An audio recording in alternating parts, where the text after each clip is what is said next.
Welcome to coffee with Mohini featuring Chhatrapati संभाजीनगरचे पालकमंत्री आणि महाराष्ट्र राज्याचे सामाजिक न्यायमंत्री माननीय नामदार संजय शिरसाट सर आणि आपल्यासोबत आहेत राजकीय विश्लेषक आबा शिंदे. सगळ्यात पहिलं सर तर हा इंटरव्ह्यू नसेल, एक कॅज्युअल टॉक असेल.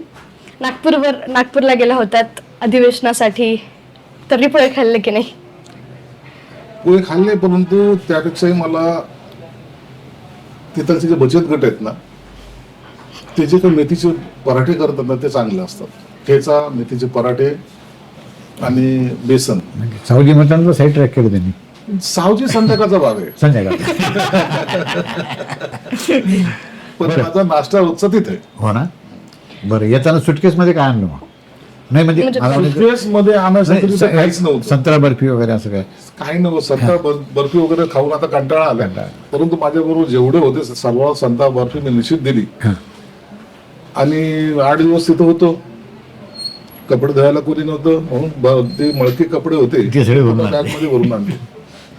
आणि आता संभाजीनगर आणि नागपूर दोघांचं कंपॅरिझन करायचं झालं तर काय वाटतं की नागपूरमधल्या अशा कोणत्या चांगल्या गोष्टी आहेत जे आपण संभाजीनगरमध्ये नागपूरमध्ये कसं आहे, नागपूरच्या जे तिथलचे प्रस्थापित लीडर जे आहेत ना, गडकरी साहेब असतील, देवेंद्र फडणवीस असतील किंवा इतर लोक, ह्यांनी खरं अर्थाने त्यांचं आपल्याला कौतुक करावं लागेल की त्यांनी व्हिजन ठेवून काम केलं.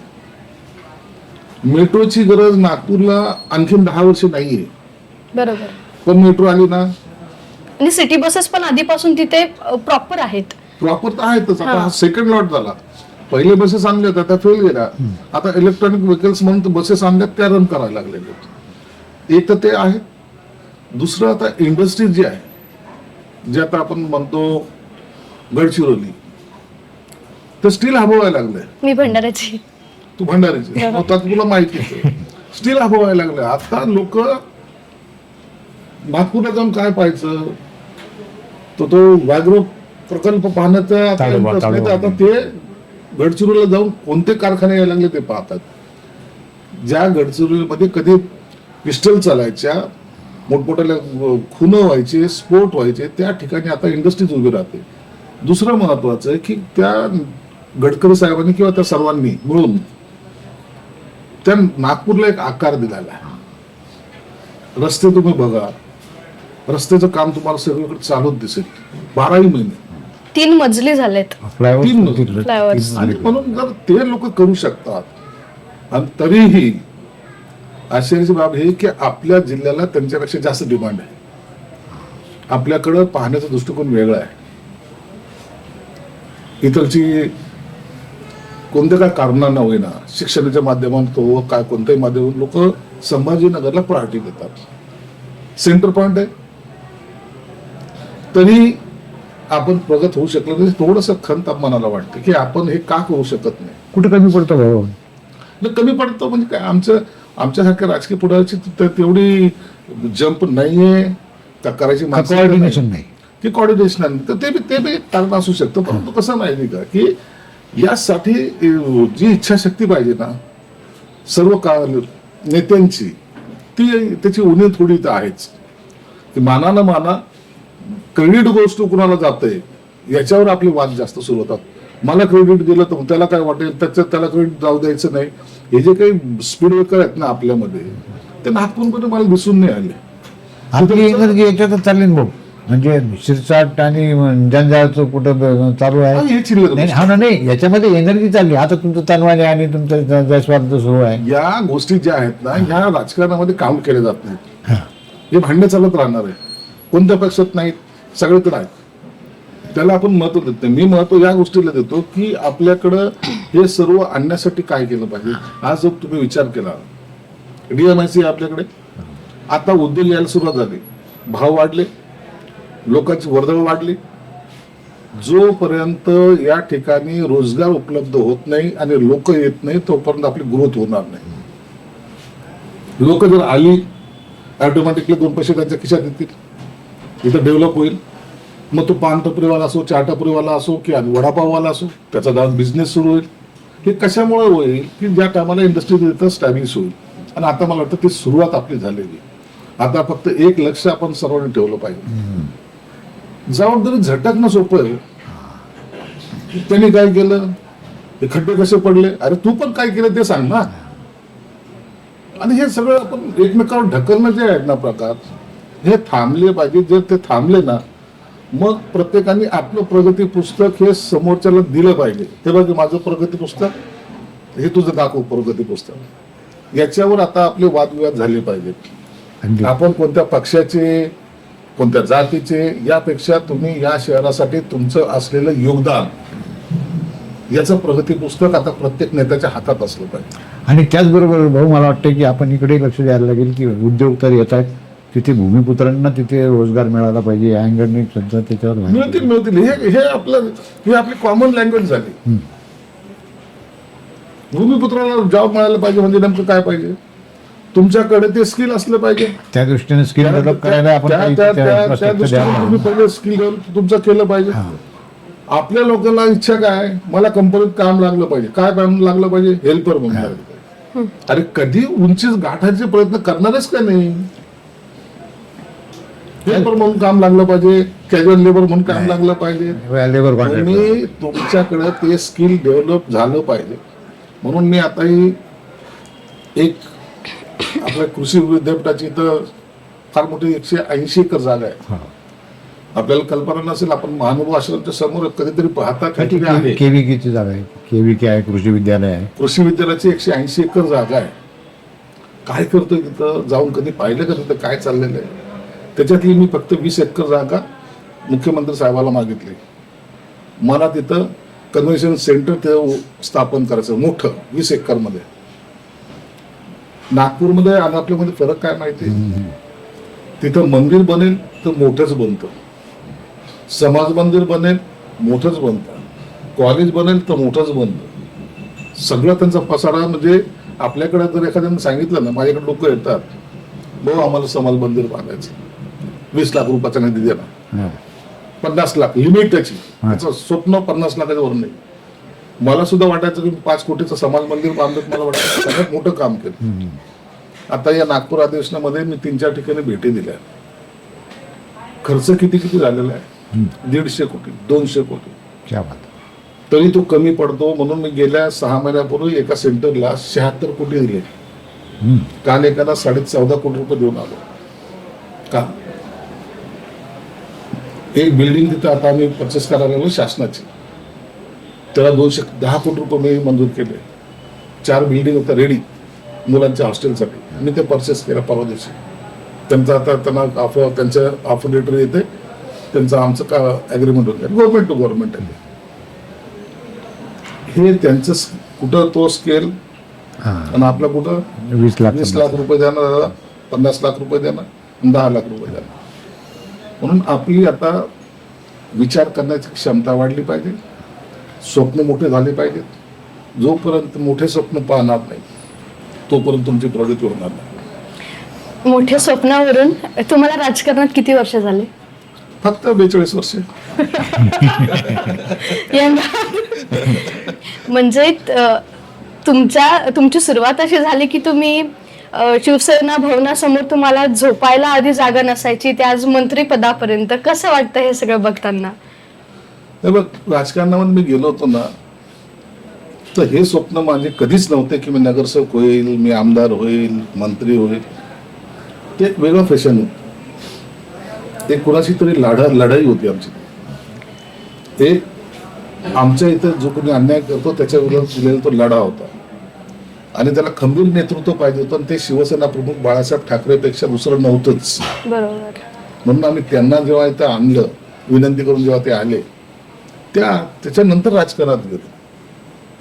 त्या टायमाला राजकारणामध्ये जेव्हा गेलो तर काही दिवसांनी राजकारणामध्ये आपण पायऱ्यात चढलं पाहिजे असं एक मनात वाटायचं. अरे नाही, नगरसेवक झालं पाहिजे बरं का, नाही आमदार झालं पाहिजे बरं का. आता मी राजकारणाकडे त्या दृष्टीने पाहतच नाही.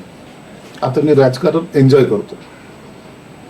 मी आता माझ्या पायऱ्या सगळ्या स्टेप मी चढलेल्या आहेत. नाही अजून आता- कुठे आता चढला मला अजून त्या मुख्यमंत्री व्हायचं ना. राजकारण मी तर घेईन. अजून मुख्यमंत्री व्हायचं चढला कसं म्हणता आता मग गेला तर वेळ पण म्हणावं लागेल. नाही असं तुम्ही म्हटले ना स्वप्न मोठंच बघितलं पाहिजे. मोठं बघितलं पाहिजे पण असंही नको बस बघायला की ते आज पूर्ण होणार नाही असं असंही का नको होणार? कॅपॅसिटी बघ. बरं या अनुषंगाने मला म्हणायचं होतं जसं तुम्ही बोललात ना अगदी वस्तुस्थिती आहे. म्हणजे तुम्ही त्यावेळेस बाळासाहेब जेव्हा इथे आले त्यांची प्रकृती बरी नव्हती, तुम्ही एवढी त्यांची काळजी घेतली की त्यांना कुठं वाटलं नाही की माझ्या स्वकीय कोणी इथे नाही, एवढी काळजी घेतली. तिथपासून तर ही म्हटली त्याप्रमाणे सेनाभवनमध्ये तुम्ही दिवस काढले. हे करत असताना तुमच्या मनात तुम्ही म्हटल्याप्रमाणे कधीच इच्छा नव्हती की मला हे व्हायचं की ते व्हायचं. निरपेक्ष भावनेनं आणि एका विचारानं पेटून बाळासाहेबांच्या विचारानं पेटून तुम्ही केलं होतं. आता ती पिढी राहिली का हो कार्यकर्त्याची? नाही. आता थोडंसं झालं की लगेच शिरसाट साहेबाला बाजूला करून शिंदे साहेबाला फोन लावता येईल का, श्रीकांत साहेबाला फोन लावता येईल का, कसं वाटते? ते बघा आम्ही पहिल्यांदा लोकसभा लढवायची होती आम्हाला. सावे त्या टायमाला उमेदवार झाले ते आठवतं. हां मोरे साहेब. सुभाष पाटील नावाचे जिल्हा प्रमुख होते. बरोबर. शिवसेना प्रमुखांनी आम्हाला आतमध्ये बोलवलं. मला म्हणे संजय का रे सुभाषला लोकसभा लढवायची? म्हणलं, हो साहेब. आता मी माझा स्वभाव तो पटकन बोलायचा आहे ना, तर मी घाबरत नव्हतो. मी शिवसेना प्रमुख आहे, आदर निश्चितच आहे, बरोबर आहे. पण बोलताना मी घाबरत नव्हतो. म्हणलं, हो साहेब. अरे लोकसभा कशाला म्हणतात तुम्हाला माहिती रे पोरांनो. म्हणजे हो साहेब दिल्लीला जावं लागतं ना, हां. ती लढू ना, सांग किती मतदार आहेत. त्या टायमाला काहीतरी 18-20 लाख मतदार होते लोकसभेचे. कसं लढशील? नाही साहेब लढशील कसं काय? आपल्या गावोगावी शाखा आहेत, कार्यकर्ते आहेत आणि ते आपण इलेक्शन लढू. अरे खर्च रे, खर्च कसा करशील? हां. म्हणजे साहेब आपल्याला 18 लाख रुपये खर्च येईल. किती? 18 लाख. तेव्हा तेव्हा म्हणून तो 18 लाख कशाला? पण साहेब पोलचीट आणि पॉम्पलेट छापायला जेवढे पैसे लागतील ना ते 18 लाख रुपये. आता 18 लाख रुपये म्हणलं ना हां. तर नगरसेवकाला आता विचारलं ना किती खर्च करशील, अरे. तर तो 5 कोटी भरतो. बरोबर. म्हणजे 18 लाख रुपयामध्ये आम्ही लोकसभा त्या टायमाला यासाठी लढवायची आमची तयारी होती की आम्हाला माहिती होतं की आमचा कार्यकर्ता स्वतःची भाकरी खाणार आहे, बरोबर आहे. स्वतःची गाडी वापरणार आहे. अहो सायकलीवर लोक तर प्रचार करायचे. करायचे. आता 4 व्हीलर मध्ये सुद्धा कार्यकर्ते बसत नाहीत. आणि म्हणून तो जो फरक झालेला आहे त्या फरकाचा आता निवडणूक सर्वसाधारण कार्यकर्त्यांनी लढवू नये किंवा त्याला लढवायची संधी सुद्धा मिळेल की नाही मिळेल याबद्दल आता शंका उपस्थित झालेली आहे. प्रामाणिक किती कार्यकर्ता असू द्या, खिशात किती हे विचारलं जातं. तुमचे टॅलेंट, तुमचं प्रामाणिकता, तुमचं असलेलं योगदान याची आता मोजमाप करण्याची पद्धत ती पट्टी वेगळी झालेली आहे. आणि म्हणून आमच्यासारखा कार्यकर्ता तरुण गेला, परंतु आताची ही जी पिढी आहे ही जोपर्यंत फायनान्शियल असं सगळेच नाही परंतु 10% मायनस करून टाका, परंतु 90% जे काही पुढे जे राजकारणात टिकायचं यांना त्यांना फायनान्शियली स्ट्रॉंग असणं गरजेचं आहे. हा अलिखित झालेला नियम आहे. बरं चहा घेणार? घेणार चहा. करू चहा घ्या. चहा घ्या. कॉफी पितच नाही तुम्ही? नाही घेतो, कॉफी पण घेतो. इथली कॉफी पिणे? चालतं, मला काही चालतं. बरं कॉफी आहे. तिचे शोचं नाव कॉफी. आता तुम्ही जसं बोललात बाळासाहेबांची कमी जाणवते. बाळासाहेबांची कमी म्हणजे तुम्हाला राजकारण म्हणून नाही किंवा ही राजकीय भाषा नाही, आम्हाला पदोपदी ते जाणवत आहेत. पदोपदी सकाळपासून तर रात्रीपर्यंत कधी दिवसभरातून बाळासाहेबांची आठवण आली नाही असं कधीच होत नाही. कारण की आज जे बोलण्याचं धारिष्ट आमच्यामध्ये आहे ती प्रेरणा आम्हाला बाळासाहेबांकडून मिळाली. त्यांच्यासारखा मोठा नेता किंवा मोठा गुरु आमचा कोणी नाही, कोणी नाही. त्यांनी जे शिकवलं ना ते मलाच काय माझ्या पिढ्यांना सुद्धा काम येईल एवढं मोठं त्यांनी आम्हाला ट्रेनिंग दिलेली. कसं बोलायचं, कोणत्या ठिकाणी बोलायचं, कुठं आक्रमक राहायचं. बाळासाहेबांचा स्वभाव ह्या नवीन पिढीला किती माहिती मला माहित नाही, पण आज जुनीच पिढी विसरली तर बाळासाहेबांची विचारता आता नवीनचं काय घेऊन बसला. त्यांचं एक वाक्य मला नेहमी आठवतं. ते म्हणायचे, संजय वादळ येतं ना त्या टायमाला शांत राहायचं, वादळ येतं ना त्या टायमाला शांत राहायचं. जेव्हा वादळ समेल त्या टायमाला वादळ तयार करण्याची ताकद तुमच्यात असली पाहिजे. आपल्या शब्दामुळे वादळ उठलं पाहिजे त्याचा अर्थ. किती मोठी ताकद होती तुम्हाला आठवतं? दर्डाने एका खुर्चीबद्दल त्यांच्या कॉमेंट्स केल्या होत्या लोकमतच्या, चांदीचं सिंहासन वगैरे वगैरे वगैरे काहीतरी केलं होतं. एक खुर्ची उचलली त्या लोकमतच्या कार्यालयात ठेवली. महाराष्ट्राने देशभर ते बातमी चालत होती अनेक दिवस, आणि दर्डाजींना माफी मागून ती खुर्ची वापस घेऊन हात जोडून वापस द्यावी लागली. किती छोटी घटना आहे, पण वादळ निर्माण केलं का नाही हे ते बाळासाहेब. मग आता बाळासाहेबांचे हे जे संस्कार होते ते आता कॅरी फॉरवर्ड का होत नाहीत? आताचे जे कार्यकर्ते आहे म्हणजे स्वार्थी झालो ना आम्ही, एक्सेप्ट करता. हा स्वार्थी झालेले आहेत लोक. कारण आधीचे जे शिवसैनिक होते ते रस्त्यावर उतरून म्हणजे ते कोणाच्या आनंदाच्या क्षणात जरी नसले पण दुःखात असायचे. आताही एक लक्षात घे, स्वार्थी झालो याचा अर्थ काही लोकांच्या बद्दल ते मत आहे, पण तो खरा जो सैनिक आहे ना, सैनिक आजही इतकी वर्ष झाली बाळासाहेब जाऊन एकाही नेत्याची ताकद झाली नाही शिवसेना प्रमुखाच्या विरोधात बोलायची. गेल्यानंतर सुद्धा आज जे अस्तित्वातही त्यांच्या तोंडावर लोक शिव्या देत आहेत. तुम्ही कोणताही राजकीय नेता घ्या, त्याच्यावर असलेले कॉमेंट्स जर रोज पाहिले फेसबुकला आणि तुमच्या इंस्टाला, तर आपल्याला लाज वाटते की आपण यांना नेता म्हणतो. परंतु शिवसेना प्रमुख गेल्यानंतर इतक्या वर्षानंतरही महाराष्ट्रात नाही देशामध्ये त्यांच्या विरोधात एखादं चुकीचं वाक्य बोलण्याची ताकद कोणत्याही पक्षात नाही. हे त्यांचं मोठेपण आहे. तसं आणि भाऊ, त्यावेळेस जेव्हा बाळासाहेबांचा एखाद्या वेळेस फोन यायचा किंवा प्रत्यक्ष ते नाव घेऊन बोलून तुम्हाला जेव्हा काही सूचना करायची, मुठभर मास्तडायचं अंगावर? मुठभर नाही, हा, ते मनामध्ये अशी एवढे काही एनर्जी यायची. बाळासाहेबांनी जर सांगितलं ना की हे इतक्या मजल्यावर उडी मार, तर एका सेकंदात काही विचार करत केला नसता. बाळासाहेब बोललेत ना. आणि तुम्हाला हे घटना माझ्यापुरती मर्यादित नाहीये, सगळ्याच शिवसैनिक अख्ख्या महाराष्ट्रातल्या शिवसैनिक शिवसेना प्रमुखांनी एक बोट वर केलं, मुंबई सारखं शहर एका सेकंदात बंद होतं. ही ताकद आज कोणत्या नेत्यामध्ये ताकद आहे? ही ताकद निर्माण त्यांनी कशी केली की त्यांनी नेता म्हणून कधी वागले नाही, ते कुटुंबाचे प्रमुख म्हणून वागले. हा फरक आहे ना.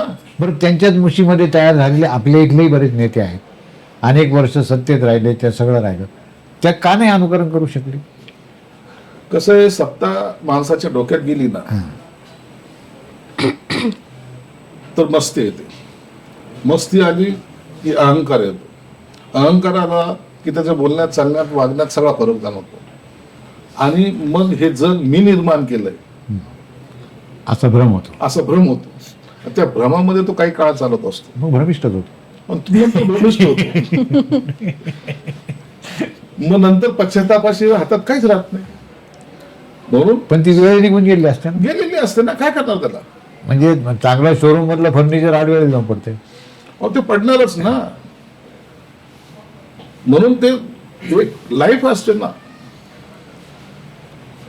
वडाच्या झाडाला इतकं वर्षाचं आयुष्य का आणि शेवग्याच्या झाडाला इतकंसं आयुष्य का?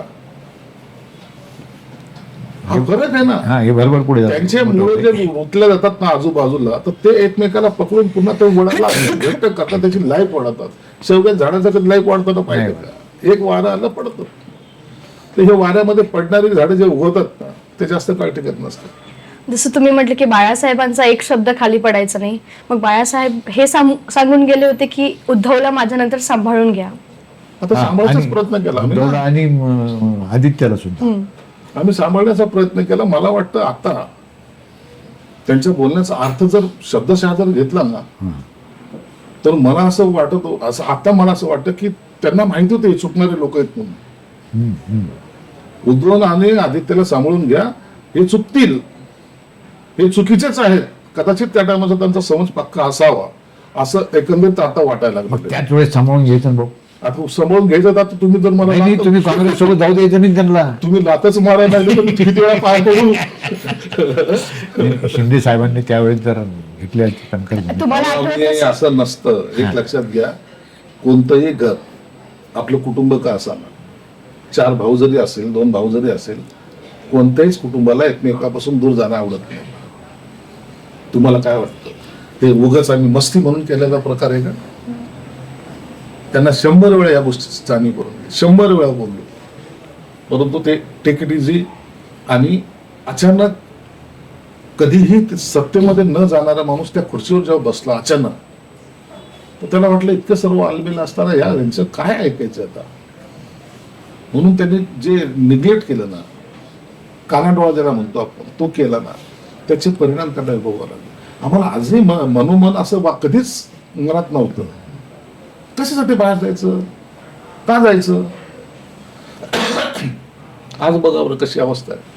त्यावेळेच तुमचं जे पत्र होतं ना, तुम्ही गुवाहाटीला गेल्यानंतर पहिलं पत्र उद्धव ठाकरेंना तुम्ही जे दिलं होतं उद्धव साहेबांना, ते आमच्या स्टुडिओमधून ड्राफ्ट झालं. द रिपोर्टरवर गेलं होतं. हा, आणि इथून मग सगळे मीडियाला गेले. काय वाटतं आजही त्याच गोष्टींवर स्टँड करता? ती स्टँड आहे. आज त्यांचा अहंकार गेल्याने याचं दुःख मला वाटतं. इतकं काही गेलंय, राजपाट गेलाय, पण अहंकार नाही गेलाय, याचं दुःख आहे. संभाजीनगरला स्मार्ट सिटी प्रोजेक्ट इथे चालू आहे. काय वाटतं किती स्मार्ट सिटी झाली? खरं सांगायचं तर स्मार्ट सिटी प्रोजेक्ट जो आहे, माझ्या दृष्टीतून 50% सुद्धा सक्सेस झालेला नाही. जर तुम्ही राजकारणी म्हणून मला विचारत असाल तर येस, आम्ही स्मार्ट सिटी असं आणली असं म्हणू, पण तो हे क्रेडिट नाही होऊ शकत. बरोबर. ज्या गतीनं त्या स्मार्ट सिटीचा जे कन्सेप्ट होता, मुळामध्ये काय होता, तो खऱ्या अर्थाने आम्ही विसरलो. स्मार्ट सिटीमध्ये काही रस्ते घेतले, काही ठिकाणी छोटं मोठं डेव्हलप केलं. मूळ कल्पना जी स्मार्ट सिटीची होती, जी घरांचा उद्देश होता, जो रस्त्यांचा उद्देश होता, एक शहर ज्याला स्मार्ट म्हणलं जाईल असं बनवण्याचा जो संकल्प होता, तो पुरा होताना दिसला. टुरिझमचा पण जो सगळ्यात मोठा विषय आहे, दरवाजांचं शहर, दरवाजे तोडण्यात आले, एन्क्रोचमेंट मोठ्या प्रमाणात आहे, त्याच्याकडे लक्ष देत नाही. आताच चिकलठाणा असेल किंवा ह्या बाकीच्या याच्यावर अतिक्रमण हटवण्यात आलं, पाडापाडी केली, त्याचं पुढे काही होत नाही. एक लक्षात घ्या, टुरिझमकडे आपण अत्यंत दुर्लक्ष केलेलं म्हणा किंवा त्याला आपण फंड आणू शकलो नाही, हे वास्तविक सत्य परिस्थिती. येलोरा फेस्टिवल कुठेतरी आपण त्या सोनेरी महल मध्ये मनवतो. तेच ठरलेले प्रेक्षक, बरोबर, तेच ठरलेले कल्चरल प्रोग्राम संपला. येलोरा फेस्टिवल कशाला म्हणतात? फेस्टिवलचा अर्थ काय की प्रत्येक नागरिकाने त्याच्यात सहभाग दाखवला पाहिजे, त्याला फेस्टिवल म्हणतात. नागरिकांना माहिती सुद्धा होत नाही. तिथं 5,000 लोक बसतात, खर्च 10 कोटी रुपये होतो. तुम्ही ऍव्हरेज काढताय का काय खर्च कशासाठी करतोय आपण? तो एक भाग झाला. मी तुम्हाला म्हणजे अतिशयोक्ती नाही, परंतु मी पालकमंत्री झाल्यानंतर जेव्हा हे अतिक्रमण पाडायचा विषय आला, मला माझं शहर चांगलं पाहिजे.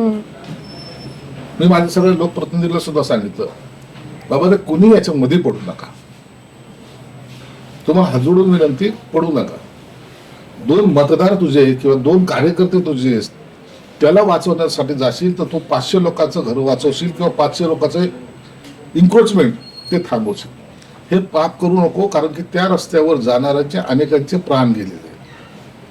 तू त्यांना काही देऊ शकलास का? कुणाचा मुलगा गेला असेल, कुणाचा नवरा गेला असेल, कुणाची आई गेली असेल, कुणाची बहीण गेली असेल, त्यांचा तू कधी विचार केला का? त्याच रस्त्यावर जर तुझा माझा भाऊ गेला किंवा आपण गेलो तर काय होईल? शहर रस्ते राहिले नाही, गल्ल्या होत चालल्या होत्या. म्हणून आता जवळपास 6,000 अतिक्रमण पाडले. आता बघा, विरोध नाही झाला. गुलमंडीचे अजूनही इश्यू आहे, ते करतोय, आपण सगळं करतोय. तुम्ही थांबा थोडं. इव्हन हा जो रस्ता आहे इथे खूप चांगलं झालं भाऊ. एक लक्षात घ्या. नाही मी तुम्हाला पुढे सांगतो. लगेच पुढचे रस्ते व्हायला पुढचं पाहिजे. सांगतो तुम्हाला. मी पाडलं, अतिक्रमण पाडलं. अनेक लोकांना वाटलं आता राजकारणातले लोक असे कसं आहे, असं नाही झालं पाहिजे, मग आम्ही तुमच्या भरोशात नाही का, आम्ही तुमचे वोटर नाहीत का? अरे सगळं आहे रे बाबा. याचा अर्थ तू अतिक्रमण करावं असं नाही ना. तुमची ही बिल्डिंग आहे, समोर तुमच्या कुणी येऊन टपरी ठेवली, तुम्हाला आवडेल ती? आपण तीच काढतोय ना, घर पाडतोय का? त्याच्यामुळे ते काढलं. आता त्याच्यामध्ये आले पोल, हा अतिक्रमण तर काढले, पण एमएससीचे पोल मध्ये आले. कॉर्पोरेशन पुन्हा म्हणते माझ्याकडे पैसे नाही. मी 32 कोटी रुपये दिले त्यांना लाईनची पोल शिफ्टिंग करायचे. 32 कोटी रुपये, 3,500 कोटीचा त्याचा काय म्हणतात रस्ते बनवण्यासाठी प्रस्ताव घेऊन आता मी आपल्या शासनाकडे गेलो. त्याला 3,500 कोटी रुपये मागितले. परवा दिवशी तुम्ही जर पाहिलं असेल तर वसंतराव नाईकांच्या पुराच्या अनावरण प्रसंगी सुद्धा मी बोललो सीएमला. मी माझ्यासाठी काही नाही मागितलं, माझ्या शहरासाठी काय देता. काही मोठी रक्कम नाहीये. 5,000 10,000 कोटीचे प्रोजेक्ट एखाद्या ठिकाणी चालू आहे, कारण आम्हाला 3,500 कोटी नाही मिळणार. इव्हन दो आता ते घोषणेश्वर म्हणजे आता हे कुंभमेळ्याचं जे चाललंय ना, त्याचा बेनिफिट घेऊन आम्ही ते येणारे जे काही लोक असतील, भाविक असतील, ते घोषणेश्वरला जातील, कधी पैठणला जातील, तर आम्ही तो नजरेसमोर ठेवून 8,500 कोटीचा प्रस्ताव पुन्हा शासनाकडे दिला. काही कुंभमेळ्याच्या याच्यामध्ये आमच्यासाठी तुम्ही काहीतरी निधी ठेवा, जेणेकरून आम्हाला त्या भक्तांना चांगलं हे करता येईल. होईल काय, कुंभमेळ्याच्या अनुषंगानं नाशिक पुन्हा वाढेल. आज 25,000 कोटी रुपये मिळत आहेत, निश्चित डेव्हलपर्स करतील ना ते. मग त्यातले 8,000 8,500 कोटी आमच्याकडे जरी आले तर आम्ही पण डेव्हलपच करू ना. अनेक सिटी अशा आहेत. नांदेड डेव्हलप नाही झालं तो भाग वेगळा, पण मुरुदा गद्दी म्हणून तिथं किती वेळ पैसे आले हो, 1,000 कोटी आले.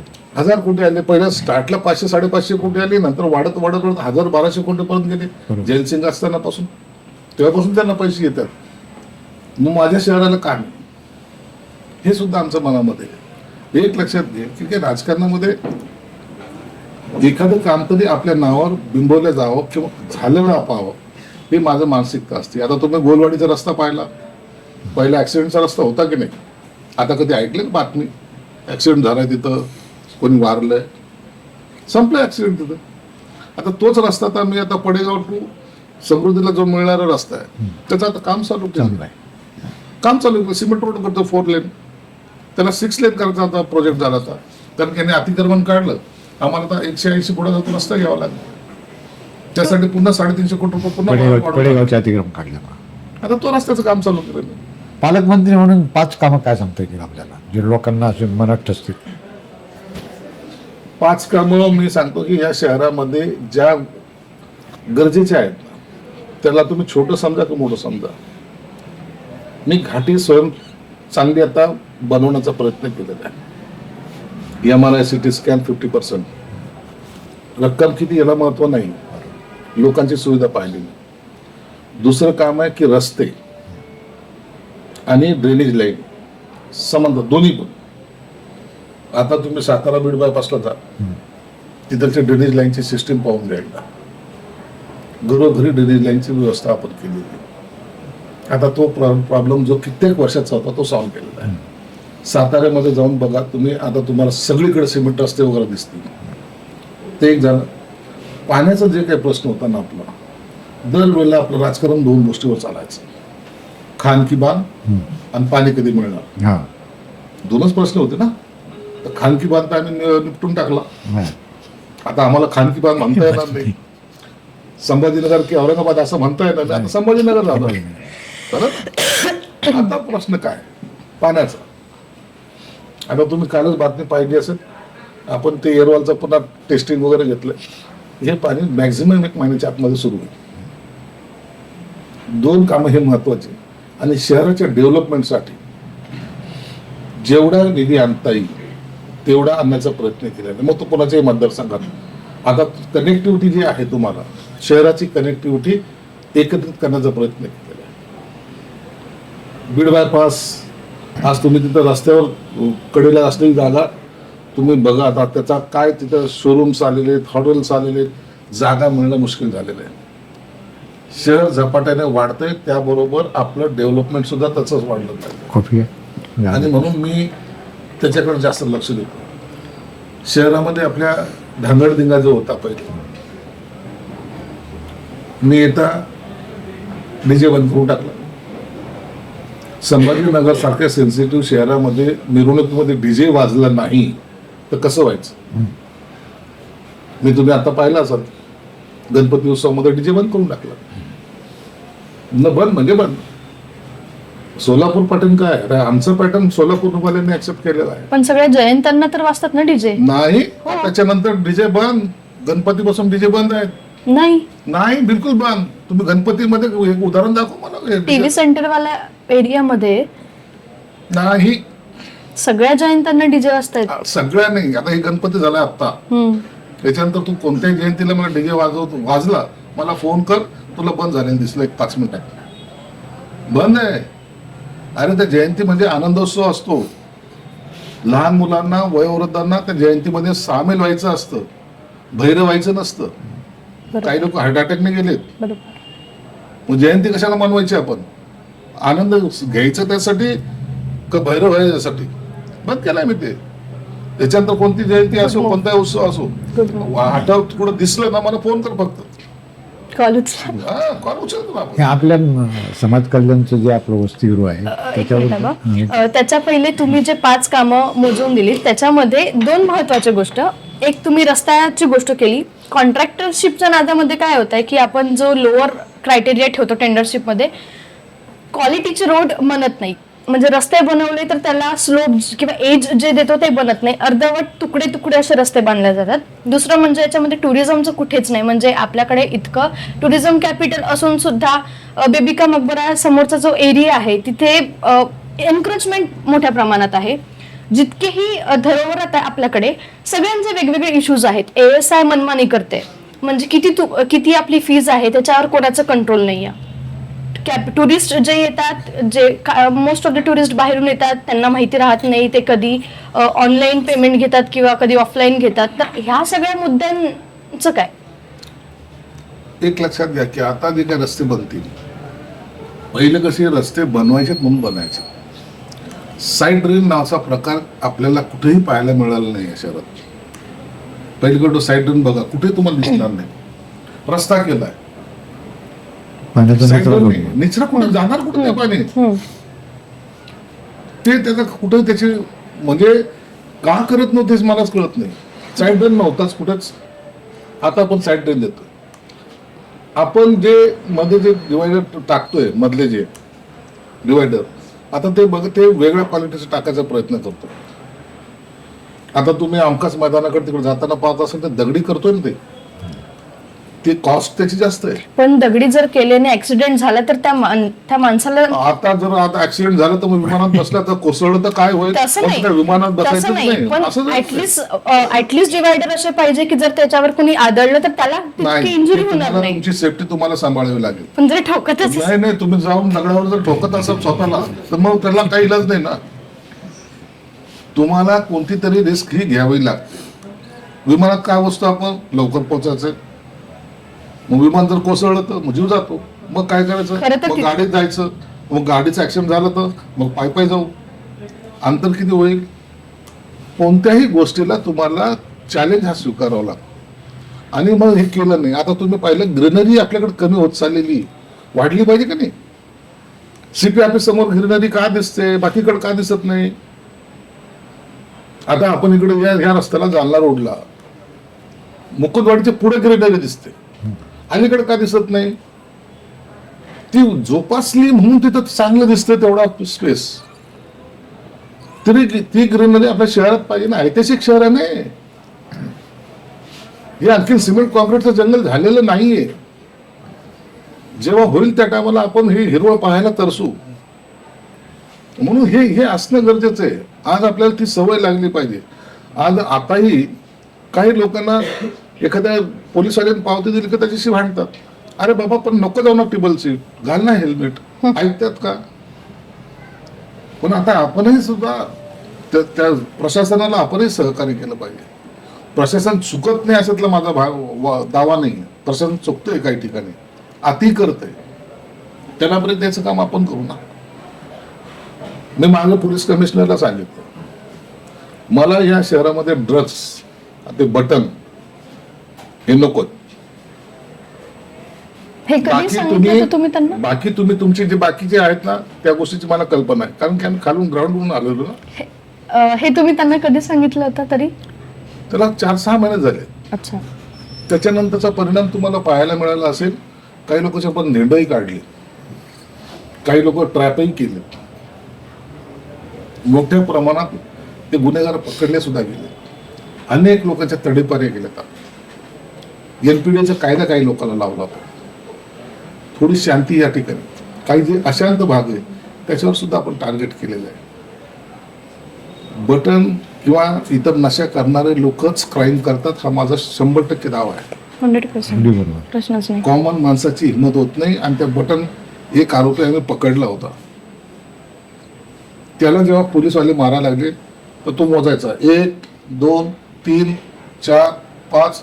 तू जेवढा मारशील, मी उद्या बेलूर बाहेर आला ना तेवढा तुझा बदला घेईल. अरे 13-14 वर्षाची मुलं करतायत. पोलिसाच्या तोंडावर तू सांगतोय, मोजतोय तो मार. त्याला काही कळत नाही ना, तो नशेत आहे. बदला घेईल. पोलीसवालाच घाबरते. खरंच उद्या बदला घेतला तर माझ्या कुटुंबाचं नाही. म्हणून हे नशा बंद झाली पाहिजे. तुमच्या या भागामध्ये सुद्धा ज्या ठिकाणी नशाचे अड्डे आहेत ते आमचं टार्गेट होतं. पण माझे जे 2 बेसिक प्रश्न होते की कॉन्ट्रॅक्टरशिप मध्ये आपण जे क्वालिटी कॉम्प्रोमाइज होते, क्वालिटी कॉम्प्रोमाइज केलीच नाही पाहिजे. आता मी त्यासाठी कलेक्टरला एक सूचना दिलेली. आता हे नवीन कन्सेप्ट आहे, किती लोकांना भाव तुम्हाला माहित नाही, परंतु कलेक्टरला सर्व सांगितलं एआयच्या माध्यमातून आपण सर्वे करायचं. ती टेक्नॉलॉजी आहे ना, चांगल्या कामाला वापरू. त्याच्यामध्ये बसल्या ठिकाणी तुम्हाला कोणताही एरिया घ्या, जर ते एआयच्या माध्यमातून त्याचा सर्वे एकदा केला ना, तर कोणत्या रस्त्यावर खड्डा आहे, किती डीप आहे, त्याची साईज काय, एआय तुम्हाला मार्क करून डीपीटीसी कडे फंड नाहीये. आम्ही त्याच्यातून करतोय एआयचं संरक्षण, हे सर्वे. आणि हे केल्यानंतर हाच प्रोग्राम बीएनसी एका कामावर 4 वेळेला कामं केले जातात. पण याच्यासाठी फंड आहे तुमच्याकडे? आहे ना. का नाही फंड? कोण म्हणलं फंड नाही? कलेक्टर. कोण कलेक्टर? मग पालकमंत्री मी कशाला आहे? तुम्ही प्रशासनाला मालक समजायला लागलेले आहेत आणि लोकप्रतिनिधीला नोकर समजता. हा तुमचा दुर्दैव आहे. लोकप्रतिनिधी हा मालक असला पाहिजे. आता ह्या 26 जानेवारीच्या आसपास मी एक आता फायरची गाडी आणतोय, जी शहराने कधीच पाहिली नसेल. त्याची कॉस्ट माहिती किती? 16 कोटी रुपये. इम्पोर्ट करून मागवतो आपल्या शहरासाठी. उद्या कोणत्याही मजल्यावर आग लागू द्या, कोणत्याही गल्लीमध्ये आग लागू द्या, ती 1 किलोमीटर दूर जरी राहिली ती गाडी तरी तिथून ती फायर विझू शकते, आग विझू शकते. अशी ती गाडी आणते 16 कोटीची. तुमची कल्पना शक्ती असली, इच्छाशक्ती असली पाहिजे. ती मी आणतोय. का आणतोय? म्हणून हे जे काही सिमेंट कॉन्क्रीटचे रस्ते आहेत, हे जे आहेत, ही बोगसगिरी आता कुठेतरी थांबली पाहिजे. खासदार निधी त्याच रस्त्यावर, आमदार निधी त्याच रस्त्यावर, सार्वजनिक बांधकामचा निधी त्याच रस्त्यावर, डीपीटीसीचा निधी त्याच रस्त्यावर. म्हणजे किती वर्ष आपण ते एकच काम करतोय, रस्ते बनवतोय. मग ते खराब का होत आहे? म्हणून मी त्याच्यासाठी स्वतः केलेले हे अवघड काम. कारण की जेव्हा एआयच्या मार्फत सर्वे झाला, डबल काम करता येणार नाही तुम्हाला. हो, एवढं विजन आहे तुमच्याकडे, एवढं तुम्ही विचार करताय शहरात. आपण चर्चा केल्यानंतर कळतं की तुम्ही शहरासाठी किती तळमळ करताय. एवढं सगळं असताना लोक का बरं मग तुमचे ते नको ते फोटो दाखवतात? मग त्याचा उद्योग काय? आणि एक तुम्हाला सांगतो, वाईटातूनच चांगलं घडत असतं. मी कधी त्याचा इन्कार केला नाही. मी स्पष्टपणे बोलतो. तुम्ही किती माफ करून माझा व्हिडिओ टाका, मला काय फरक पडतो? हो ना. आता ते व्हिडिओ झाला त्याच्यानंतर काय म्हणतो दरवेळेला, आम्ही शिवसेना प्रमुखाचं तालमीत वाटेल. शिवसेना प्रमुख काय जाहीरपणे ते सिगरेट प्यायचे, चुरूट प्यायचे, वाईन प्यायचे, शिवसैनिकाला सांगायचे ए ते आपण गटारगंधा होऊ देऊ नका. असा म्हणणार नेता कुठे भेटलाय का? म्हणजे मुलाला दारू प्या म्हणतो असं मी आहे. पण त्यांनी सांगायचं तात्पर्य एक होतो, गटारगंगा नको होऊ दे तुमची, तुम्ही माणसं म्हणून राहा. हा त्यातून संदेश सुद्धा होता. आणि म्हणून आम्ही जे काही करतो ना, मी तर उघडपणे करतो, अवघडपणे बोलतो, उघडपणे वागतो सुद्धा तसंच. काही लोकांना त्यांची मानसिकता जी आहे ना इतकी सडेल असते. तुम्ही एखादा चांगला कपडा घाला, पाहिलं का किती माजल्यासारखा काय, अरे तो कपडा घातलाय त्याने, तुला काय त्रास आहे, तू घालला त्याच्यापेक्षा चांगला, तुला अडवलंय का, बघा किती मोठ्या गाडीत फिरायला लागली, तुझा काय त्रास आहे, तुला त्याच्या गाडीत फिरतोय ना, चांगलं म्हणणार नाही. म्हणून म्हणतो पुन्हा कोणतंही घर जर तुम्ही तुमचं तर असेलच म्हणा, पण तू आयुष्यात चांगलं घर बांधलं तर कुणालाही वास्तू शांतीला बोलू नकोस. घराच्या वाशीत मोजाल, आपलंच खातील, आपलेच गुलाबजामुन खातील, आपलंच खातील आणि पुन्हा म्हणतील एवढ्या मजला म्हणून 72व्या मजल्यावर असलंच पाहिजे. लाईफ आहे, कधी जगणार आहात तुम्ही, क्या बात आहे. कधी जगणार आहात. म्हातारा झालो, बीपी झाली, शुगर झाली, खायला नाही, दात पडले, सगळं झालं, चालता येणार, उठता येणार, उचलायला 2 माणसं, काय करतो तुझे पैसे खाणार आहेस. आणि तुला काय वाटतं, बरं तुझ्या मुलांसाठी बायकोंसाठी ठेवले, 10-5 वर्ष ते रडणार आहेत, त्यांच्या पुरतं ठेव आणि चांगला राहा. काय बरं, ती जी तुम्ही घडी घातली आहे ती कितीची आहे. आता हे लोक विचारतात याची कल्पना तुला आहे. मलाही म्हणत होतो, सरकारचं काय चाललंय, सरकारचं प्रशासनावर वचक नाही, पकड नाही असं दिसून येत आहे. कालचंच प्रकरण जे आता अनिल परब साहेबांनी सभागृहात सांगितलं, कळसकरचं, ते ॲडिशनल कमिशनर आहेत तुमच्या ट्रान्सपोर्टचे, जाहीरपणे अधिकाऱ्यांना सांगतो 50-50 लाख रुपये द्या, मी तुमची भरती करतो, माझ्या मागे ब्रह्मास्त्र आहे, आमका आहे, टमका आहे. सरकारमध्ये पहिले जे पुढारी होते ना, ते खऱ्या अर्थानं प्रशासन चालवत होते. आता प्रशासनाला वाटतं की पुढाऱ्याला मी चालवतोय, म्हणून राज्यकर्ते कोण आहेत, प्रशासन आहे. असा बहुतांशी ठिकाणी हा अनुभव लोकांना यायला लागला. तुमच्या खात्याचा काय अनुभव आहे? आमच्या खात्याचं नाही सांगत, मी पुन्हा महाराष्ट्राचं सांगतो. सगळ्यात 10 वर्ष हे बघा, मी याच्यामधला काही पार्ट माझ्या खात्यामध्ये सुद्धा संबंधित असू शकतो. माझ्या पश्चात माझा खाजगी सचिव असेल, माझा सचिव असेल, किंवा एखादा चपराशी असेल, असं जातो साहेबाकडून काम करून आणतो, होत असेल. आता मी तो वाच ठेवत नाही, परंतु ही जी परिस्थिती आहे त्याच्यामुळं प्रशासन हवी होत चाललेलं आहे तुमच्यावर. आणि जेव्हा प्रशासन हवी होतं त्या टायमाला तुमच्यातला असलेला जो काही आत्मविश्वास आहे तो ढासळायला सुरुवात होते. एकदा एक उदाहरण म्हणून सांगितलं होतं, मी लहानपणी ऐकायचो आणि ते तेवढं सत्यबी होतं. वसंत दादाकडे एक माणूस आलाय, पोरगा आला, दादा मला पोलिसाच्या भरतीमध्ये फेल केलं. ते म्हणे का केलं, म्हणे 1.5 इंच म्हणजे अर्ध्यापेक्षाही कमी माझी हाईट कमी भरली, एवढीशी. मग काय झालं, म्हणून मला काढून दिलं. कुठं, त्या SP ह्या ग्राउंडवर. उद्या सकाळी ते SP ला बोललो, अरे या पोराला का काढलं, माझ्या गावचा पोरगा आहे बिचारा, इतका फिरत होता, हे करत होता. नाही मग त्याची हाईट 2-3-4 सेंटीमीटर काहीतरी कमी पडली. म्हणजे हे ऐकायला मी तुला बोलवलंय का, खाली पाठ ठेव, 3 इंच 1.5 इंच त्याची हाईट वाढेल ना, ती धमक पाहिजे. म्हणजे बघा, हे इलिगल आहे हे मान्य, पण बोलायची हिंमत किती आहे. दादा म्हणे अरे तू खाली पाठ ठेव ना, 2 इंचाचा पाठ ठेवला तर त्याची हाईट तशी बोच, तो बरं. असं बोलणारा नेता, त्याचं काय झालं तो नंतरचा भाग, पण बोलायची ताकद ठेवणारे नेते तरी होते ना. आज वसंतदादाचीच का वर्षांतर मी नाव घेतो का नाही. प्रशासनावर तुमचा वचक जोपर्यंत आहे तेव्हाच तुम्ही नेतृत्व करू शकता. प्रशासन तुमच्यावर हावी झालं, मग तुम्ही त्यांच्याकडे ते जे म्हणतील ते.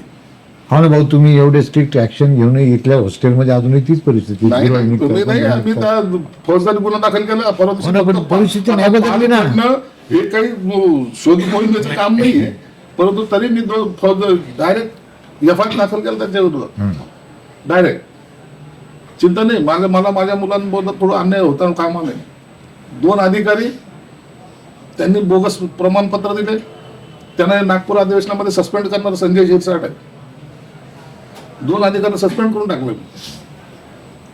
निर्णय घ्यायला मी जो चांगलं काम करतो त्याला शाबासकी बी देतो, वाईट आहे त्याला सोडतही नाही. आबा भारतीचा पण जो मुद्दा आहे भारतीमध्ये विषय असा आहे की आपण तिथे 2 संधी देतो आणि मग काय तर समजा मी तिथे मला एक नोकरी लागली तरी मी वरच्या नोकरीसाठी पुन्हा अप्लाय करतो, पुन्हा शिष्यवृत्ती घेतो. नॅचरली एकाची जागा आणली जाते ना. आता बार्टीमध्ये आम्ही परिवर्तन केलेलं आहे. तुम्हाला संधी देताना सुद्धा ते एक लिमिट डिसिजन दिलं, त्याची कॅप ठेवलेली आहे. आता काही वेळेला असं होतं हे करावं की ते करावं, दुविधा मनस्थितीमध्ये असतात विद्यार्थी. मग हा एक कोर्स पूर्ण होत नाही, तोही दुसरं काम पूर्ण होत नाही. त्याच्यासाठी आम्ही आता एक वेगळं मुंबईचं विद्यापीठ आहे ना, त्याचे कुलगुरू कुलकर्णी म्हणून आहेत, त्यांच्या अध्यक्षतेखाली एक कमिटी केली. तुम्हाला फेलोशिपला कोणते असले पाहिजेत, काय काय केलं पाहिजे, त्याचा काय सर्व काही खर्च व्हायचं प्रश्न तो नाही आहे. तुम्हाला किती तुमच्यावर खर्च होतो हा विषय आमचा नाही. मुलगा चांगला झाला पाहिजे आमचं ध्येय. तुम्हाला माझ्या खात्यामध्ये काही चेंजेस काय केले हे जात पडताळणी समिती, हे सगळं हायकोर्ट जजपेक्षा मोठे लोक होते. त्यांच्याकडे जायचं म्हणजे बापरे. महाराष्ट्रात किती होते अधिकारी? पूर्ण संपूर्ण महाराष्ट्रासाठी 4 डिव्हिजन वाईज, रिजन वाईज. हा, आता रिजन वाईज 4 अधिकारी. तुम्हाला एकट्या अधिकाऱ्याला शोधायला 2-2, 3-3 महिने जायचे. मी काय बदल केलाय आता माहिती तुम्हाला? ऍडिशनल कलेक्टर रँकचे किती अधिकारी असावे? 31 अधिकारी. 31 तुम्ही फोन करा, 1 वर्षापूर्वीचं रेकॉर्ड आता रेकॉर्ड चेक करा, पेंडन्सी किती एकदा पहा. ऍडिशनल कलेक्टर रँकचे अधिकारी जे 4 होते त्याचे 31 केले. 27 अधिकारी भरले. कारण याच्यामुळे स्पीड आली का नाही? लोक खुश आहेत, विद्यार्थी खुश आहेत. हे आम्ही, तुम्ही त्याला काही म्हणा, दादागिरी म्हणा, काही म्हणा, आवश्यक केलं. आता मी हॉस्टेल करतोय, आता 120 हॉस्टेल करतोय. आता या महिन्याभरानंतर मला त्याचं टेंडर फ्लोट होईल. 25,000 नवीन विद्यार्थ्यांना राहण्याची ती जागा होईल. Very good. 1200 कोटी रुपये त्याच्यावर खर्च केले. ह्या अनुषंगाने जे एक म्हणत होता बाळासाहेबांचा विषय निघाला होता आपला. बाळासाहेबांचा ड्रीम प्रोजेक्ट होता, सगळे तुमचे इथे वृद्धाश्रम झालेले होते. आज त्या वृद्धाश्रमाची अवस्था इतकी मोडकळीत झालेली आहे, त्याला पुन्हा रिफॉर्म करायचं, जीर्णोद्धार करण्याची गरज आहे. तुमच्या खात्याशी संबंधित तिकडे दुर्लक्ष होतं. त्याच्याकडे दुर्लक्ष यासाठी होतंय की काही लोकांनी त्या वृद्धाश्रमाचा गैरफायदा घ्यायला सुरुवात. पुण्याची केस तुम्हाला माहिती आहे, आता माझी घडली, 1 महिना पण झाला नसेल. काही वयोवृद्ध लोकांना त्यांनी ससून हॉस्पिटल लावतोय, रुबीला का ससून लावतो, रस्त्यावर झोपवलं गरीबांना, वयोवृद्ध लोकांना. मी माझ्या आयुक्ताला फोन केला, जे आता मुंडे म्हणून मॅडम ज्या माझ्याकडे आयुक्त आहेत, आपल्या श्लोकला प्रशासक होत्या, त्या बीडीच्या कलेक्टर होत्या, ते माझ्याकडे आयुक्त. त्यांना फोन केला, ते म्हणे पाठवतो साहेब अधिकारी. मग अधिकारी नाही, तू जा. ती स्वतः गेली. ते 9-10 जण जे वृद्धाश्रमामध्ये होते ते लोक ते काढले होते बाहेर, त्यांना पुन्हा कलेक्ट केलं आणि दुसऱ्या वृद्धाश्रमामध्ये त्यांना ऍडमिशन दिलं, तिथं ठेवलं. अनेक जण सरकारच्या योजनेचा फायदा घेण्यासाठी हे संस्था काही चालू शकतो. पण तुम्हाला सांगतो, वृद्धाश्रमाची संख्या दिवसेंदिवस वाढत चाललेली आहे आणि त्याला आता आपल्याला प्रोटेक्ट करावं लागेल, चांगलं त्याला बनवावं लागेल. कारण बाळासाहेबांच्या काळामध्ये झालेले वृद्धाश्रम, मातोश्री वृद्धाश्रम, त्यांची आता अवस्था खूप मोठी. पहिल्यांदा जेव्हा अटेन्शन निवडणूक झाली ना, हे सगळ्या नगरसेवकांना तिथेच ठेवलं होतं. खूप मुलीला ठेवलं होतं म्हणून त्याकडे थोडं लक्ष द्यावं असा. नाही, नक्की नक्की. बरं, आता महापालिका निवडणुकीच्या संदर्भामध्ये युती अशी कशी युती होते? भाजप आणि शिवसेना सोबत आहे, राष्ट्रवादी नको म्हणजे. प्रत्येक विभागामध्ये वेगवेगळी ताकद आहे. इथं राष्ट्रवादीची ताकद त्यांनाही माहिती किती आहे, त्यांच्याशी सुद्धा बोलणी होते, असं नाही, असलेला भाग नाही आहे. आपल्या इथं काय होते? हा, आपल्या इथं पण होते, परंतु आता ठराविक ठिकाणी ते ज्या मागणी करतील त्याची डिमांड आल्यानंतर पाहिलं जाईल. इथे लढत कधीही राष्ट्रवादीशी झालेली नाही. का पण तरी ताकद नाकारता येणार नाही. नाकारता येत नाही, आम्ही नाकारत नाहीच आहे ना. पण आता हा प्रभाग आहे, या प्रभागामध्ये त्यांचं डिमांड एकदा येऊ द्या. भाजप सेनेचे म्हणजे पहिले जे नगरसेवक होते ते संख्या काउंट केली जाते. भाजपचे किती होते? 22 होते. शिवसेनेचे किती होते? 28 होते. 28-22 हा मेजर फिगर पकडला जातो. राष्ट्रवादीचे किती होते? 3 होते. 3, 22, 28 हा फिगर कुठंतरी मॅच होत नाही, म्हणून त्यांची सुद्धा जास्त डिमांड नाहीये. ते आल्यानंतर त्यांचा निश्चित विचार केला जाईल. आता पण निपटायला पाहिजे ना. आज आचारसंहिता लागली, डिक्लेअर झालेली. आता आमचं अधिवेशन काल संपलंय आणि इतक्या पटापट जर काम निपटायला लागले तर मग राजकारणाचा अर्थ काय? थोडं काय वाटतं, काय चित्र असेल बरं महापालिकेचं? 100% शिवसेना भाजपची सत्ता इथे येईल. महापौर कोणाचा आहे? आमचा महायुतीचा. हो ना, पण कोणाचा? महायुतीचा. हा, पण त्याचे महायुतीमध्ये 3 पक्ष आहेत ना, कोणाचा होईल? तेच महायुतीचाच ना. बरं आता आपण तो काय घेऊन जाईल हातामध्ये? धनुष्यबाण घेऊन जाईल का तुमचं घड्याळ घेऊन जाईल का महायुतीचा कमळ बाबा घेऊन झेंडा. जाईल? झेंडा तर राहील. हे असं नाही. काही जरी असलं तर त्या इकडे काहीतरी राहील ना.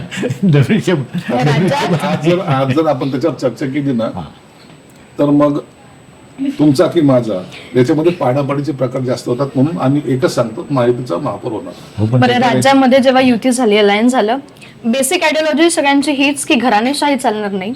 तुमचेच जे जिल्हा प्रमुख आहेत त्यांनी आमच्याकडे वक्तव्य केलं की शहरामध्ये घराणेशाही होते, मुलं मुली यांची डॉमिनन्सी वाढत चालली आहे. नाही, म्हणजे त्यांचं म्हणणं आहे की बाबा नेत्याचे जे इथं नातेवाईक जवळचे लोक हे कार्यकर्त्यांच्या बोटांची बसायला बस. लागले. असतात. नाराजीचे अनेक कारण असू शकतात आणि नाराजीचं मनातलं कारण पुढे येण्यापेक्षा असे काही कारण जर दाखवले तर त्याला थोडासा ग्रेस पण येतो, असं काही लोकांचं मत असतं. परंतु एक लक्षात घ्या, जे शिवसेना प्रमुख म्हणायचे की माझ्या घरातला कोणी राजकारणामध्ये निवडणूक लढवणार नाही, आज सगळे तिथं बसलेले. हो, शरद पवारचे खानदानचे बसलेले आहेत. कोणते राजकीय पुढारचे असतात आणि तुम्ही हे डोक्यातून काढून टाका.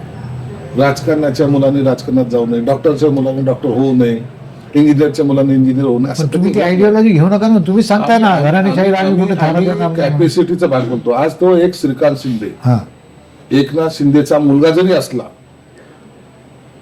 त्याच्यामुळे त्यांच्या जीवावर तो निवडून आला असं आपण गृहीत धरू. देशाचं नेतृत्व बाहेर देशात जाऊन केलं का नाही? त्यांनी केलं. कॅपॅसिटी आहे.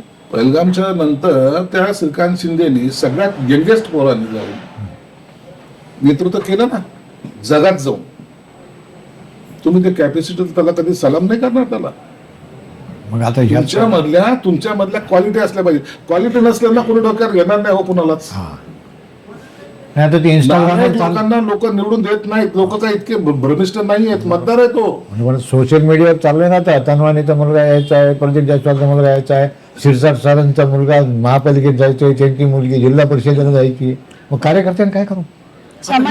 हे सगळं जे बोलतात ना त्यांना बोंबलू द्या. जो त्याची कॅपॅसिटी सिद्ध करेल तो राजकारणात टिकेल. नसता काय, माझा बाप काय राजकारणात नव्हता, मी राजकारणात महाराष्ट्राचा मंत्री झालो. काय माझ्या वडिलांनी थोडी मला पाठवलं होतं राजकारणात. कॅपॅसिटी जेव्हा तुमच्यात निर्माण होईल त्या टायमाला तुम्ही पायऱ्या चढाल.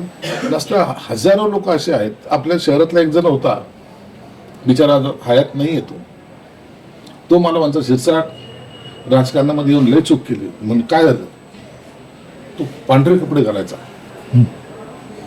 इस्त्री बिलकुल प्रेस यायची, एबीसी मग त्याचे प्रेस होऊन यायची. तो म्हणायचा शिरसाट जर आयुष्यामध्ये जेवढे कपड्याच्या इस्त्रीला मी पैसे घातले ते जरी वाचवले असते तर मी करोडपती झालो असतो. बापा, असं मी दुर्दैव काही लोकांच्या नजरे आहेत. अनेक जण आपल्या शहरामध्ये आहेत की जे स्वप्न पाहिजे तर कधीतरी नगरसेवक बनेल पण बनले नाहीत. आणि असे नगरसेवक झाले ज्यांनी कधी स्वप्नातही नगरसेवक होईल असं कधी स्वप्न पाहिलं नव्हतं. त्यापैकी मी पण एक. म्हणून नशीब कधी कुणाला काय टर्न देईल. पण अगेन याच्यात हा फॅक्टर होतो की तुमचा काळ वेगळा होता. तुमच्यासाठी बाळासाहेब ठाकरे यांनी सामान्य कार्यकर्त्यांसाठी तो स्टँड घेतला होता आणि तुमच्या सुद्धा निरपेक्ष भावनेतून तुम्ही गेला होता. तुम्ही सुरुवातीला सांगितलं तुम्ही. पण आता कुठे होईल ते? तुम्हाला आताही सांगतो, तुम्ही हे डोक्यातून काढून टाका की तुम्ही कुणावर हात ठेवायला तो मोठा होईल. नाही, तुम्ही जर लोकांमध्ये गेला नाहीत, लोकांची कामं केली नाहीत, लोकांमध्ये मिसळला नाही, तर तुम्हाला तुम्ही काय सोन्याचे चमचे घेऊन घरात बसला ना, लोक निवडून देणार नाहीत. लोक मूर्ख नाहीत, ही गोष्ट समजून घ्या. मतदार असं जर असतं ना, तर हे टाटा बिर्ला, हे अदानी अंबानी हे देशाचे पंतप्रधान झाले असते. माझे वडील लहानपणात एक किस्सा सांगायचे. जमशेदजी टाटा हे चेंबूरला असताना एकदा विधानसभेला उभे राहिले.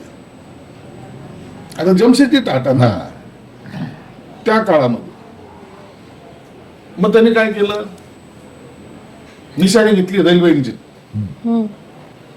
आता जमशेदजी टाटा त्या टायमाला कुठे आचारसंहिता होते, किती पैसे खर्च करायचे. मग त्या चेंबूर विभागामध्ये जिथं जिथं पहिले झोपडपट्टी वगैरे असा काही मोठा एरिया नव्हता, तो ज्या ज्या ठिकाणी ओपन स्पेस मिळाली तिथं त्यांनी अक्षरशः रेल्वे ट्रॅक टाकले आणि त्याच्यात ते इंजिन फिरवायचं, निशाने लोकांच्या लक्षात राहू. परंतु ते रेल्वेचं इंजिन एवढं लोकांना त्रास दिला त्या इलेक्शनच्या काळामध्ये, चिडून लोकांनी त्याच्या विरोधात मतदान केलं आणि जमशेदजी टाटा पडले. पैसा मोठेपण हे नाही, लोकांच्या मनामध्ये जोपर्यंत तुम्ही बसत नाही किंवा लोकांच्या मनामध्ये घर करत नाही, त्यांचं प्रेम संपादन करत नाही, तोपर्यंत ह्या पायऱ्या चढणं अशक्य आहे. नवीन कार्यकर्त्यांसाठी 3 टिप्स काय देणार? आता जे नगर महापालिकेमध्ये नगरसेवक व्हायचं स्वप्न बघतात त्यांच्यासाठी, म्हणजे जे स्वप्न बघताय त्यांना मी एक सांगेन की काम करा. पहिल्यांदा ज्या उमेदीने, ज्या विश्वासाने तुम्ही लोकांकडे जाता मत मागायला, त्यांनी दिलेल्या मताचा अवमान होईल असं कोणतंही काम करू नका. दुसरा, कॉर्पोरेशन मध्ये आहात आणि ही आपली मालकी ही समजण्याची चूक करू नका. नसता तुम्ही मग दुसऱ्या मार्गाला लागल, तुम्हाला पैसा हात टार्गेट हा तुमचा इश्यू होऊन जाईल. त्याच्यापासून थोडं वाचा. नम्रता हा गुण कधीच सोडू नका. जमिनीवर पाय असेल तर तुम्ही कधी लोकांकडे जा, लोक तुम्हाला वेलकम करतील. परंतु ज्या दिवशी तुमच्या अंगामध्ये अहंकार किंवा मस्ती येईल, त्या दिवशी तुम्ही नगरसेवक असा, आमदार असा, खासदार असा, मंत्री असा, महाराष्ट्राचा मुख्यमंत्री असता, लोकांनी जर चेहरा फिरवला मग तुम्हाला आयुष्यामध्ये उठायला पुन्हा संधी नाही, हे लक्षात ठेवलं पाहिजे. धन्यवाद, तुम्ही वेळ काढला. त्याच्या आधी नाही तुम्ही आणि एकनाथ शिंदे, तुम्ही भावाभावांसारखं तुमचं रिलेशन आहे. संवाद किती होतात तुमच्यात? आमचे नेहमी संवाद होतात. दिवसातून किती होतात? नाही, दिवसातून नाही, असं नाही. आता त्यांचा व्याप वाढलेला आहे, माझा व्याप वाढलेला आहे, जबाबदाऱ्या वेगवेगळ्या वाटून दिलेल्या आहेत. परंतु आताही एकनाथ शिंदे साहेबांचा कधीही रात्री बेरात्री येईल फोन, कारण की तो माणूस रात्रीचा राजा आहे. तो 2 वाजताही फोन करतो, म्हणून फोन ऑन ठेवून झोपावं लागतं. बाबा फोन येईल, कधी काय काम सांगेल ना भरोसा नाही. स्वतःला कामामध्ये गुंतवून घेणारा नेता बघा, 2.5 वर्षामध्ये एकनाथ शिंदे साहेबांनी जे केलंय ना, तर महाराष्ट्राचा गुडविल तयार झालं कधी झालं. खरं तर तो फिरणारा माणूस दिसला का नाही दिसला. तो सेल्फी काढणारा मुख्यमंत्री पण आहे, कार्यकर्त्याला वर्षाचे दरवाजे उघडा ठेवणारा बी माणूस आहे आणि सर्वसामान्यांच्या दुखासुखात जाणाराही माणूस आहे. ड्रेस तोच, दाढी तीच, वागणं तसंच, म्हणून त्याच्या लोकप्रियतेवर कुठं परिणाम नाही झाला. म्हणून त्यांच्याशी आमचे संवाद असतात. हाऊसमध्ये असेल, कोणत्या मीटिंगमध्ये असेल, त्यांनी काम सांगायचं, आम्ही ऐकायचं आणि त्याची अंमलबजावणी जेव्हा करतो त्या टायमाला परिपूर्ण करतो. हे तुम्ही 2022ला पाहिलेलं आहे. खरं तर लाडकी बहीण योजना ही शिंदेंनीच आणली आहे. मी पण एक लाडकी बहीण म्हणून जर मला लाडक्या भावाशी आता बोलता आलं तर बरं वाटेल. परंतु त्यांचं आता कशी बिजी असतील ते सांगता येणार नाही, कारण की त्या माणसाने स्वतःला एवढं झोकून दिलेलं आहे. तू निश्चित ये, एखाद्या वेळेला मुंबईला आहे, मी तुला समक्ष भेटून बसून बोलून तुझ्याशी तुला पोळी करेल. धन्यवाद, वेळ काढून आला. खूप खूप धन्यवाद. आणि ह्या तुमच्या महापालिका निवडणुकीसाठी तुमच्या पक्षाला शुभेच्छा. तुम्हाला मुख्यमंत्री म्हणून आम्हाला बघायला मिळेल, खूप आनंद आहे. धन्यवाद. चल. तुझं क्लोजिंग